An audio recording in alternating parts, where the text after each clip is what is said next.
నన్ను వెంబడింపగోరువాడు తన్ను తాను ఉపేక్షించుకొని తన సిలువనెత్తుకొని నన్ను వెంబడింపవలెను. తన ప్రాణమును రక్షించుకొని గోరువాడు దాన్ని పోగొట్టుకొనును.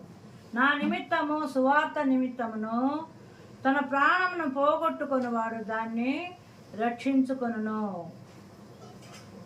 ఇక్కడ ఇప్పుడు నవడేస్ మనం చూస్తే తన ప్రాణాన్ని కాపాడుకోవడానికి ఎన్నో రకాల ఎక్సర్సైజులు, ఎన్నో రకాల ఫుడ్లు, పౌష్టికాహారాలు తింటున్నారు. కానీ ఇక్కడ దేవుడు ఏం చెప్తున్నాడంటే, నన్ను వెంబడింపగొనివాడు తన్ను తాను ఉపేక్షించుకొని is zero, Jesus Christ is our hero అని జీవించే వాళ్ళే బ్రతుకుతారు. ఎవరైతే తన ప్రాణాన్ని కాపాడుకోవాలనుకునే వాళ్ళంట దాన్ని పోగొట్టుకుంటారు. దేవుని కొరకు ప్రాణాన్ని పోగొట్టుకున్న వాళ్ళు దాన్ని పొందుతారు. ఆయన శిష్యులందరూ అలాగే ఆయన కొరకు హతసాక్షులు అయ్యారు. వాళ్ళకు పరలోక రాజ్యము ప్రభు